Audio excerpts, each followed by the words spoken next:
Nasa 500 individual ang naaresto sa Quezon City dahil sa iba't ibang paglabag sa batas. Kasunod na rin ito ng direktiba ng Department of the Interior and Local Government sa mga LGU na mahigpit na ipatupad ang mga ordinansa sa Metro Manila. Si Ryan Lesigues sa detalye. Sa pagkagat ng dilim, sinuyod agad ng mga tauhan ng Quezon City Police District o QCPD ang bawat sulok ng Quezon City. Ilang oras lamang ito matapos ipag-utos ng Department of the Interior and Local Government ang mahigpit na implementasyon ng iba't ibang ordinansa sa Metro Manila. At sa unang gabi ng kanilang pagpapatrolya, halos 500 na individual ang kanilang naaresto. Sa nasabing bilang, mahigit sa 200 ang nahuling walang pangitaas na damit. Nasa 60 naman ang umiinom ng alak sa labas ng kanilang bahay. Mahigit 30 naman ang dinampot na bumibirit pa rin kahit lagpas alas 10 na.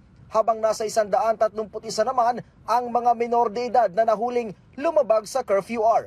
Nilinaw ng QCPD na hindi agad ikukulong ang mga lalabag sa ordinansa. Meron tayong yung system natin, SIRAS IROG e-warrant, sinecheck din natin yung mga identity nila. Baka meron silang existing na warrant pa rin. But ganun pa man, kung wala naman silang violation na iba, pagka natikita na po, katulad kagabi sa Barangay Gulod, may isa po tayong nahuling nagiinom siya sa labas. So, tinikita na po natin at pinauwi ulit. Sinabi ng QCPD, multang hindi bababa sa 2,000 o community service ng 48 oras ang maaring parusa sa mga mahuhuli depende sa nagawang paglabag. Habang maaari din daw makulong ng hanggang 6 na buwan kung paulit-ulit na lalabag. Yun na yung gusto nating ng ating leadership ni SILG at saka ni CPNP, ni RDNCRPO na pababain lalo itong mga 8 focus crime sa within Metro Manila. Kaya po naging pilot project ang Metro Manila kasi nga po ito ang ating show window. Pag may isang krimen dito, nagre-reflect po ang issue sa buong bansa. Ang DILG nanindigan na legal at naaayon sa batas ang pagbabawal sa pag-inom sa kalye, curfew, pagbividyoke at paglabas ng bahay ng walang pangitaas na damit.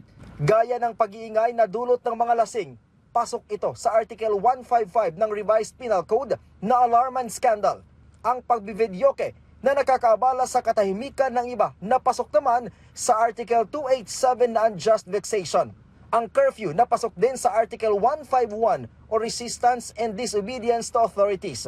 At ang topless naman na pasok sa Article 200 o Act Against Decency. Sana po wag kayong mag-violate para hindi na rin po kayong maabala. Para sa atin lahat po itong ginagawa natin sa katahimikan ng community at para po lahat ay safe, matulog sa ating kanya-kanyang bahay.